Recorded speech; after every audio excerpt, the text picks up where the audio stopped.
ಎಲ್ರಿಗೂ ನಮಸ್ಕಾರ. ಕಲರ್ಫುಲ್ ಆಗಿರೋ ದೋಸೆನ ಯಾವುದೇ ರೀತಿ ಆರ್ಟಿಫಿಷಿಯಲ್ ಕಲರ್ ಇಲ್ಲದೆ ಮಕ್ಕಳಿಗೂ ಇಷ್ಟ ಆಗೋ ಥರ ಯಾವ ರೀತಿ ಮಾಡೋದು ಅಂತ ಇವತ್ತು ನೋಡೋಣ.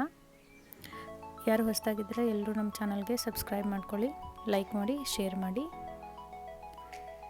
ಈ ಕಲರ್ಫುಲ್ ದೋಸೆನ ಮಾಡೋದಕ್ಕೆ ಈಗ ನಾನು ಮೊದಲು ದೋಸೆ ಹಿಟ್ಟನ್ನು ತೊಗೊಂಡಿದ್ದೀನಿ. ಸ್ವಲ್ಪ ಗಟ್ಟಿಯಾಗಿದೆ. ಇದಕ್ಕೆ ಸ್ವಲ್ಪ ಉಪ್ಪು ಹಾಕ್ತಾಯಿದ್ದೀನಿ. ಚೆನ್ನಾಗಿ ಮಿಕ್ಸ್ ಮಾಡಿ. ಇಲ್ಲಿ ಯಾವುದೇ ರೀತಿ ಆರ್ಟಿಫಿಷಿಯಲ್ ಕಲರ್ಸನ್ನು ಯೂಸ್ ಮಾಡ್ತಾ ಇಲ್ಲ, ನ್ಯಾಚುರಲ್ ಆಗಿ ಮಾಡೋಣ. ಸ್ವಲ್ಪ ಪಾಲಕ್ ಸೊಪ್ಪನ್ನು ತೊಗೊಂಡಿದ್ದೀನಿ. ಇದನ್ನು ಚೆನ್ನಾಗಿ ಮಿಕ್ಸಿ ಮಾಡ್ಕೊಳ್ಳೋಣ. ಈ ರೀತಿ ಚೆನ್ನಾಗಿ ಹಸಿರು ಬಣ್ಣ ಕಾಣಿಸ್ತಾ ಇದೆ, ನ್ಯಾಚುರಲ್ ಇದು. ಈಗ ಸ್ವಲ್ಪ ಕ್ಯಾರೆಟ್ನ ತೊಗೊಳ್ಳೋಣ, ಗಜ್ಜರಿ. ಇದನ್ನು ಮಿಕ್ಸಿ ಮಾಡ್ಕೊಳ್ಳೋಣ. ಈಗ ಕೇಸರಿ ಬಣ್ಣ ರೆಡಿಯಾಗಿದೆ. ನೆಕ್ಸ್ಟ್ ನಾವು ನಮ್ಮ ಗುಲಾಬಿ ಬಣ್ಣಕ್ಕೋಸ್ಕರ ಬೀಟ್ರೂಟನ್ನು ತೊಗೊಳ್ತಾ ಇದ್ದೀನಿ.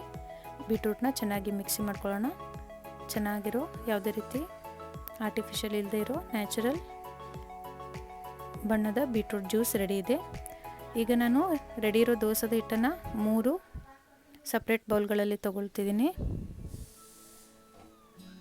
ಇದಕ್ಕೆ ಒಂದೊಂದಕ್ಕೆ ಒಂದೊಂದು ಕಲರ್ನ ಆ್ಯಡ್ ಮಾಡ್ತಾ ಇದ್ದೀನಿ. ಫಸ್ಟು ಪಾಲಕಿಂದ ಮಾಡಿರುವಂಥ ಹಸಿರು ಬಣ್ಣ, ನೆಕ್ಸ್ಟ್ ಇನ್ನೊಂದು ಬೌಲ್ಗೆ ಬೀಟ್ರೂಟಿನಿಂದ ಮಾಡಿರುವಂಥ ಗುಲಾಬಿ ಬಣ್ಣ,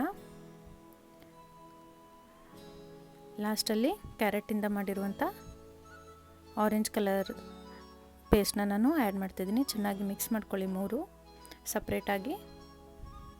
ನ್ಯಾಚುರಲ್ ಆಗಿರೋ ವೆಜಿಟೇಬಲ್ಸ್ ಕೂಡ ಮಕ್ಕಳಿಗೆ ವೆಜಿಟೇಬಲ್ಸ್ ಕೂಡ ತಿನ್ನಿಸ್ದಾಗುತ್ತೆ. ಕ್ಯಾರೆಟಿನ ಮಿಕ್ಸ್ ಮಾಡ್ಕೊಳ್ಳೋಣ. ನೆಕ್ಸ್ಟು ಬೀಟ್ರೂಟಿನ ಜ್ಯೂಸನ್ನು ಹಿಟ್ಟಿನ ಜೊತೆ ಚೆನ್ನಾಗಿ ಮಿಕ್ಸ್ ಮಾಡ್ಕೊಳ್ಳೋಣ. ಕಲರ್ಫುಲ್ಲಾಗಿರೋ 3 ಹಿಟ್ಟುಗಳು ರೆಡಿ ಆಗ್ತಿದೆ. ಈಗ ನಾವು ದೋಸೆ ಹಂಚನ್ನು ಬಿಸಿ ಮಾಡ್ಕೊಳ್ಳಿ. ಚಿಕ್ಕ ಚಿಕ್ಕದಾಗಿ ದೋಸೆಗಳನ್ನು ಹಾಕ್ಕೊಳ್ಳೋಣ. ಫಸ್ಟು ಪಾಲಕಿಂದ ಮಾಡಿರುವಂಥ ಗ್ರೀನ್ ದೋಸೆ, ನೆಕ್ಸ್ಟ್ ಬೀಟ್ರೂಟಿಂದ ಮಾಡಿದ್ದು ಪಿಂಕ್ ದೋಸೆ, ಆಮೇಲೆ ಕ್ಯಾರೆಟಿಂದ ಮಾಡಿದ್ದು ಆರೆಂಜ್ ದೋಸೆ. ಈ 3 ದೋಸೆಗಳನ್ನು ಹಾಕ್ತಾಯಿದ್ದೀನಿ. ಕಲರ್ಫುಲ್ಲಾಗಿ ತುಂಬ ಚೆನ್ನಾಗಿದೆ. ಈಗ ಸ್ವಲ್ಪ ಆಯಿಲನ್ನು ಹಾಕೊಳ್ಳೋಣ. ಎಣ್ಣೆ ಹಾಕ್ತಾಯಿದ್ದೀನಿ.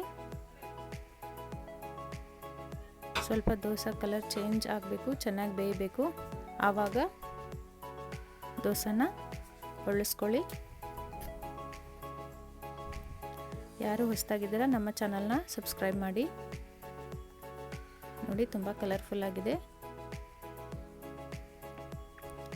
ಕಲರ್ಫುಲ್ ದೋಸೆ ರೆಡಿ ಆಗ್ತಿದೆ. ಬೀಟ್ರೂಟಿಂದ ಮಾಡಿರುವಂಥ ಪಿಂಕ್ ದೋಸೆ ರೆಡಿ ಇದೆ. ಈಗ ನಾವು ಇದನ್ನು ಸರ್ವ್ ಮಾಡೋಣ. ಸಾಸ್ ಅಥವಾ ಚಟ್ನಿ ಜೊತೆ ಇದು ತುಂಬ ಚೆನ್ನಾಗಿರುತ್ತೆ. ಹೆಲ್ದಿಯಾಗಿರೋ ಕಲರ್ಫುಲ್ ದೋಸೆ ರೆಡಿಯಾಗಿದೆ. ಎಲ್ಲ ಮಕ್ಕಳಿಗೆ ತುಂಬ ಇಷ್ಟ ಆಗುತ್ತೆ. ವೆಜಿಟೇಬಲ್ಸ್ ಕೂಡ ಕೊಟ್ಟಾಗುತ್ತೆ.